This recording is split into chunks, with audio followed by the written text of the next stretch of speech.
Set It Off, 1996, is more than just a gripping heist film. It's packed with hidden secrets and surprising twists. From a major casting discovery over pie at a restaurant to a song from the soundtrack becoming a TikTok sensation decades later, this iconic movie has plenty of behind-the-scenes stories you won't believe. Did you know the script was rejected twice? Or that one character's name mysteriously changed in the credits?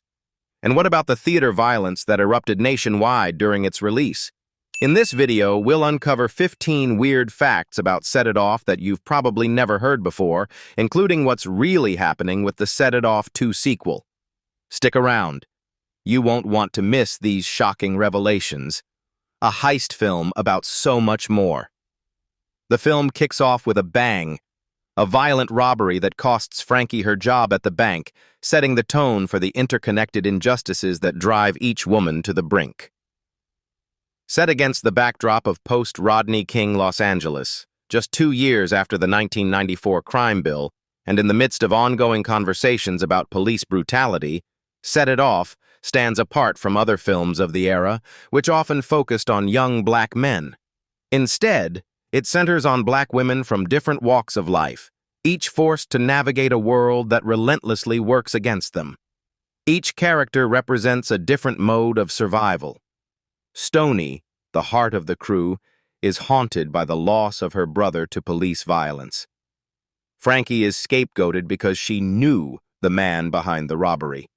TT struggles to afford childcare, and the tough yet brilliant Cleo simply wants to provide for her partner and prove her worth in a world that keeps denying her. These women aren't heroes in the traditional sense. They're angry, funny, desperate, and loyal. Their decisions are messy, and their trauma is real. Rather than moralizing their actions, the film shows how structural inequality corners them into impossible situations. As the crew evolves from amateurs to seasoned criminals, the tension of the film builds. Moments like the rooftop celebration and Cleo's iconic final stand hit even harder because, at their core, they're about love, grief, and resistance. By the time Stoney escapes to Mexico, the message is clear. This is a story about survival, even when it costs you everything.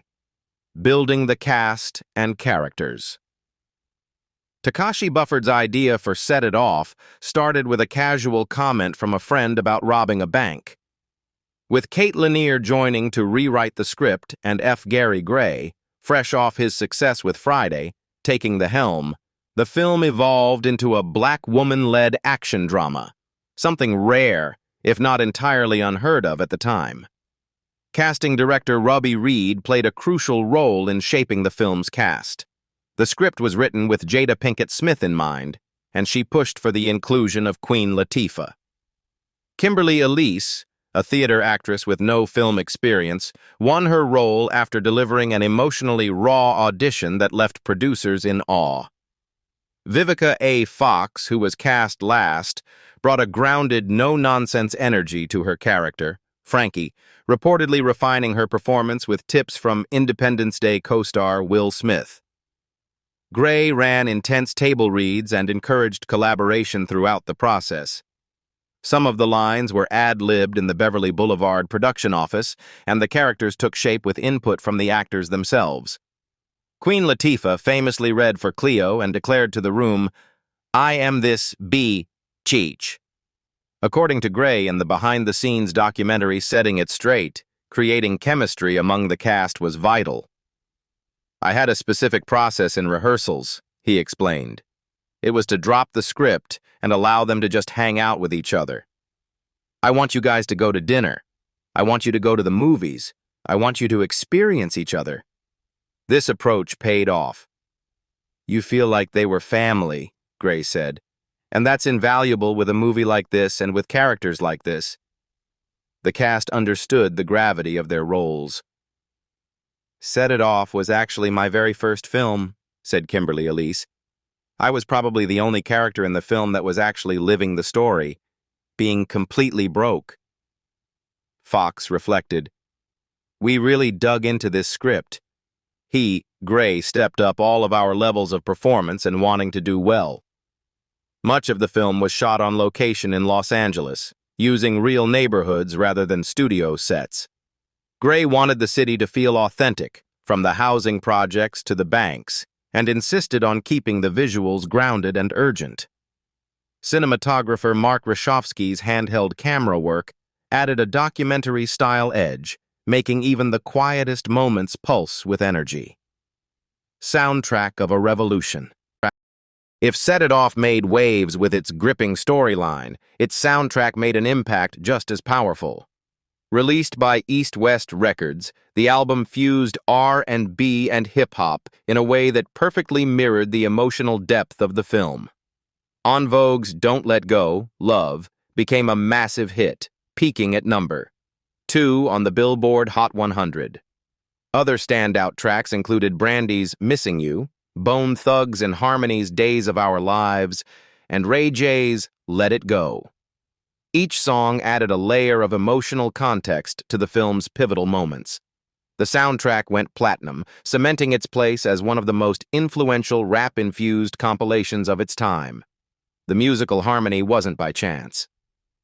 While Queen Latifah contributed, she didn't overshadow the process. The producers carefully selected songs to reflect the film's themes of grief, resilience, and female friendship. The soundtrack wasn't just a backdrop. It became a co-narrator of the story. Producer Ivan Matthias, who worked on several tracks, shared with Urban Bridges that he was glad to have met and worked with then East-West head Sylvia Rhone. The score, composed by Christopher Young, also played a key role, balancing the intensity of the action with the quieter, more intimate moments of the women's struggles.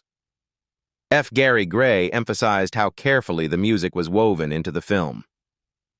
Sometimes, I didn't even want to score the moment, because if the actors are doing their job, if the audience is invested, you don't need to push it. You let it breathe. Lightning in a bottle. Made on a modest $9 million budget, Set It Off went on to gross $41 million, making it New Line Cinema's highest-grossing film of 1996. While critics had mixed reviews, the film found its true audience, particularly within Black communities, who recognized it as something special. Over time, it gained cult status, frequently appearing in rankings by various film and entertainment outlets. In an interview with BlackFilm.com, screenwriter Takashi Bufford shared his experience of rejection, recalling how New Line Cinema initially believed black males wouldn't support a film featuring gun-slinging black females. That obviously proved not to be true, he said. Over the years, a reboot has occasionally been mentioned, with Issa Rae's name attached to a potential reimagining. However, Rae quickly shot down the idea, telling Entertainment Tonight, "I would never remake a classic." Despite her comments, screenwriter Cyrita Singleton hinted that something may still be in the works. Ultimately, Set It Off did something few films dared to. It gave 4 black women the chance to tell their own story. The film embraced their complexity, asked difficult questions about survival and justice, and portrayed them as more than just their circumstances. Behind every frame was a director with a vision to prove, a cast that supported each other, and a soundtrack that didn't just ride the wave, it created one. The result? A film that didn't just set it off, it set the standard. Waitress to movie star discovery. One of Hollywood's most remarkable casting discoveries of the 1990s didn't happen in an audition room or through a talent agency, but over coffee and pie at a local restaurant. Kimberly Elise, who would later deliver an unforgettable performance as the shy, single mother Tizian in Set It Off, was working as a waitress when producer Dale Pollock noticed her and immediately recognized her potential. At the time, Elise had no professional acting experience and was simply trying to make a living in the restaurant industry. Much like the character she would eventually portray, Pollock was enjoying a meal when something about the young woman taking his order caught his attention. Whether it was her natural presence, her expressive face, or an undefinable quality, Pollock saw something others had missed. It was a chance encounter so unexpected it seemed almost scripted for a film about women struggling against economic hardship. Here was a real person in the service industry, soon to be cast as a character facing similar challenges, bringing an authenticity to the role that no amount of method acting could replicate. Set It Off became Kimberly Elise's film debut, launching a distinguished career in Hollywood. Her portrayal of Tisean, the quiet mother whose son is taken away by Child Protective Services, remains one of the most emotionally powerful performances in the film. The vulnerability and desperation she brought to the character felt deeply genuine, perhaps because Elise's own journey from waitress to movie star gave her a profound understanding of what it means to fight for survival and opportunity. This serendipitous meeting in a restaurant changed the course of Elise's life, showing that sometimes the most important discoveries happen in the most ordinary places. Pollock's bold decision to approach a working waitress and offer her a major film role proved prescient, as Elise would go on to appear in acclaimed films like Beloved and collaborate with directors such as Tyler Perry throughout her career. Twins playing one character. In one of Set It Off's most overlooked casting details, Tisean's young son, Juan, was actually played by real-life twins Vincent Baum and Van Baum. Both brothers received official credit for portraying the same character, a rare move in Hollywood. The decision was likely made to comply with child labor laws, which strictly limit how many hours minors can work on set. Using twins to play a single role is a common workaround for productions featuring infants or toddlers, but it becomes trickier when the children are old enough for viewers to notice differences in their faces or mannerisms. In this case, the Baum twins were so seamless in their performances that most audiences never realized they were watching two different actors throughout the film. Strict child labor regulations make scheduling a challenge, with limits on daily hours, required breaks, and schooling time. By casting twins, the filmmakers could effectively double the amount of shooting time for the role while still following legal requirements. What makes Set It Off unique is that both Vincent and Van were individually credited, something many productions skip by listing only one name or combining both under a single credit. The decision to recognize them separately showed the filmmakers' appreciation for their shared performance. This small behind-the-scenes detail adds depth to one of the movie's most emotional storylines. Juan's bond with his mother, Tisean, is at the heart of her motivation to join the robberies, and the twins' unified portrayal made that connection feel authentic and deeply affecting. Their natural performances helped bring to life one of the film's most moving relationships, a subtle but essential part of Set It Off's emotional power. Ghostbusters Firehouse Connection. Fans of Set It Off might not realize they're seeing a piece of cinema history, as Cleo's auto repair shop was filmed inside Fire Station Number 23 in downtown Los Angeles. This same location was also used as the interior for the Ghostbusters headquarters in both the 1984 film and its 1989 sequel. Built in 1910, this historic firehouse became one of Hollywood's most iconic filming locations.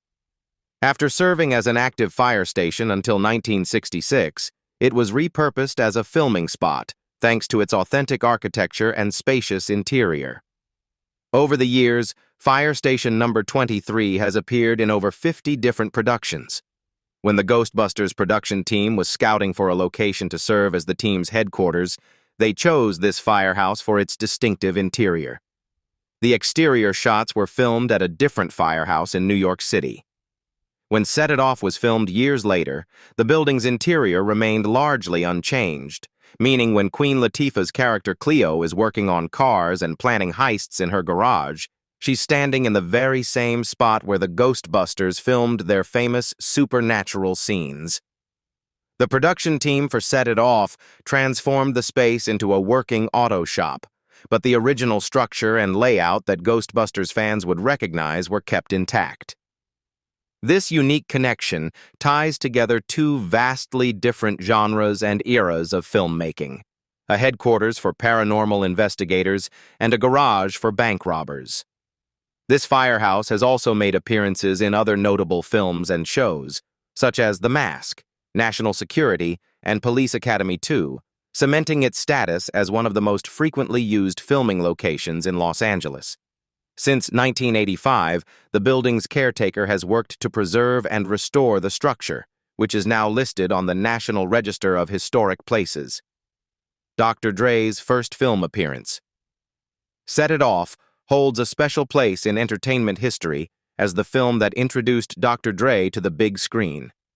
The legendary rapper and producer made his acting debut in a small but memorable role as Black Sam, a laid-back weapons dealer who supplies Cleo and her crew with guns for their planned bank robberies.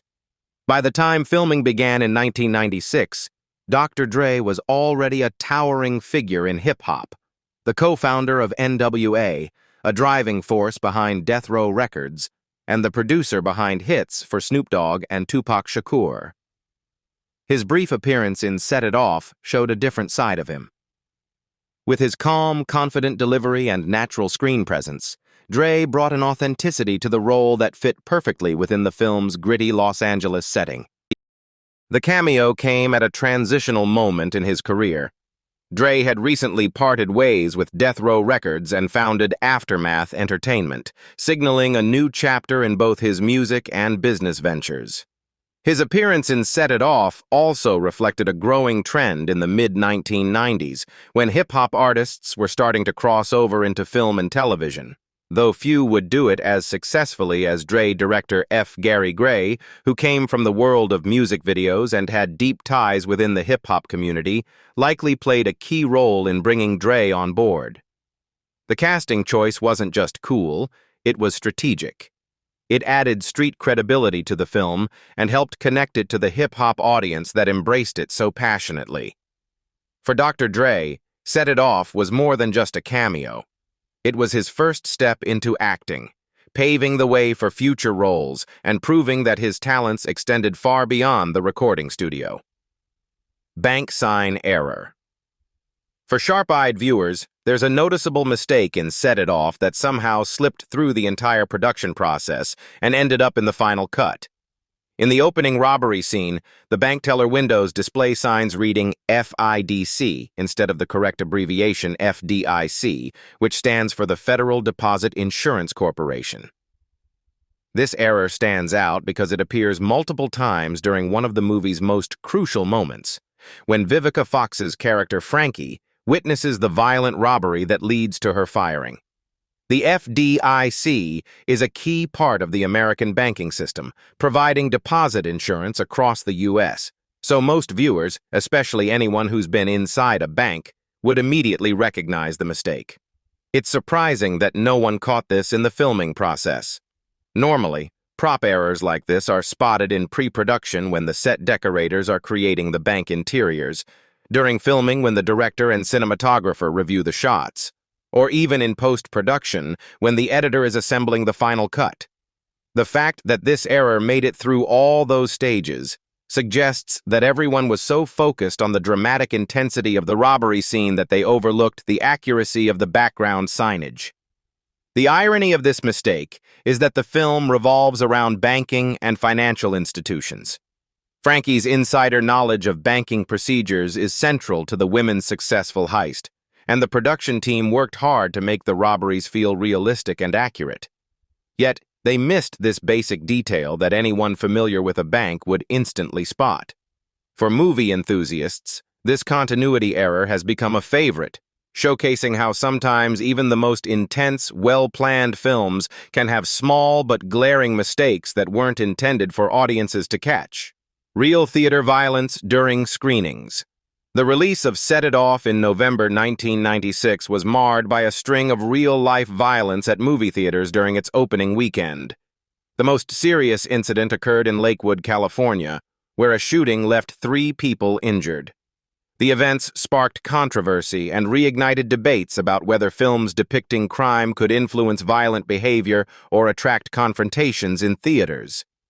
The Lakewood shooting was especially tragic, involving innocent moviegoers who had simply gone out for a night at the cinema. It raised ongoing concerns about theater safety, particularly for films featuring urban themes or predominantly African-American casts.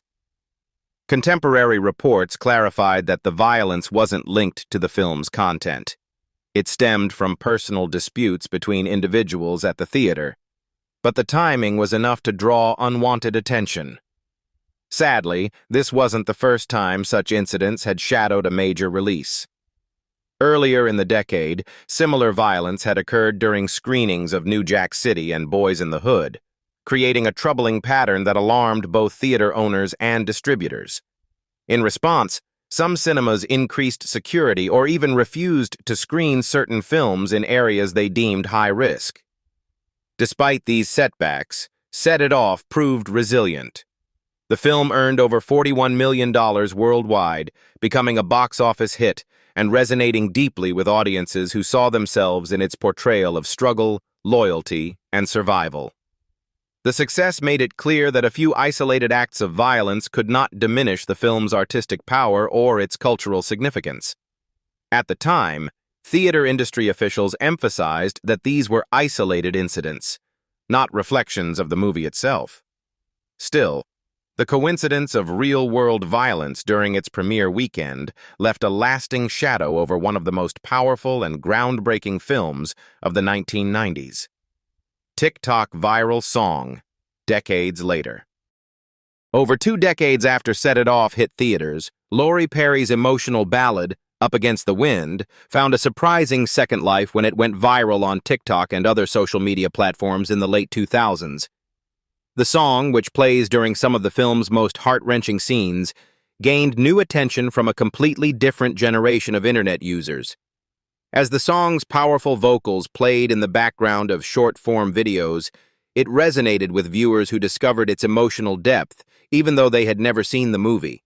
The song's transformation from a 1996 movie soundtrack hit to a viral meme shows how social media can breathe new life into older content in ways that the original creators never imagined. TikTok users started incorporating Up Against the Wind into videos that spanned from deeply emotional clips to humorous parodies, often using the song's dramatic tone to enhance everything from personal struggles to exaggerated everyday situations. What made this moment particularly fascinating was that many of the people using the song as a soundbite had never seen Set It Off, experiencing Lori Perry's performance completely outside of the film's original context. The song's raw emotional delivery made it the perfect fit for the kind of over-the-top content that thrives on social media.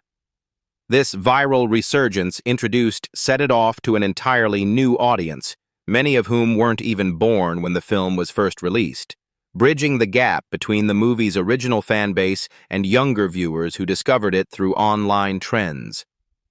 The phenomenon also demonstrated how certain elements of films can take on new meanings and purposes when repurposed for today's digital age, with voice modification apps and soundboard websites featuring the song as a popular sound effect for content creators.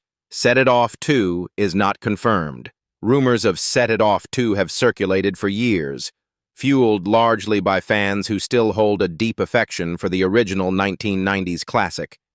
In 2019, those hopes seemed closer to reality when The Hollywood Reporter announced that a reimagining was in the works, with Issa Rae and her producing partner, Montrell McKay, attached to produce, and a script being developed by Sarita Singleton and Nina Gloucester.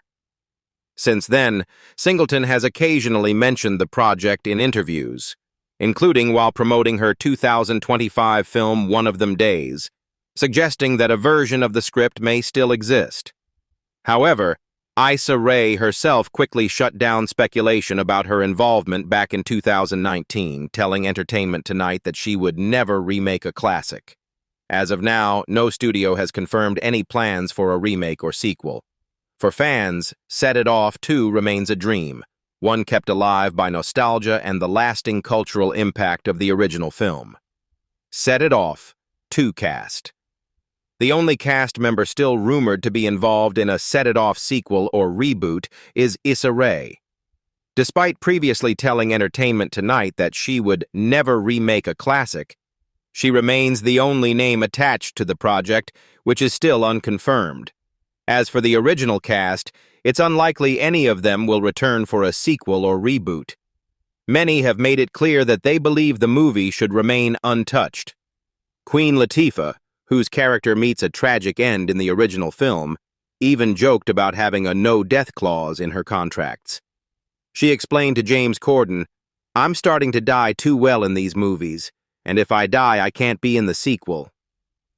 Had her character not been killed off, she might have been open to returning. When Kimberly Elise was asked about a sequel in 2014, she wasn't particularly enthusiastic about the idea. However, she did express interest in working with her Set It Off co-stars again, but on a different project. "A prequel would be pretty interesting," she said, "to see how they all got to where they were when the movie started. But really, I think the movie is classic in itself, and it doesn't need anything else." She'd rather collaborate again on something new, possibly creating another classic. Vivica A. Fox also shot down the idea of a sequel or reboot during a 2024 appearance on The Sherry Shepherd Show, firmly stating, "No, absolutely not. It's a classic." Like the rest of the original cast, Fox believes some films should be left as they are. Jada Pinkett Smith echoed this sentiment in a 2020 interview with Where is the Buzz, saying, "It's a classic. It's done." She added, though, that a new version of the film might eventually be made with a fresh cast, which could be a way forward instead of a direct sequel. More than 25 years later, Set It Off still stands as one of the most powerful, emotional, and daring films of the 1990s. A story that went beyond its heist plot to capture the struggle, strength, and sisterhood of four unforgettable women. From its hidden production secrets to its lasting cultural legacy, the film continues to inspire conversations about representation, justice, and survival. What do you think? Should Set It Off stay a classic, or would you like to see a modern reimagining with a new cast? Share your thoughts in the comments below, and don't forget to like, subscribe, and turn on notifications for more untold stories and hidden facts from iconic films like Set It Off.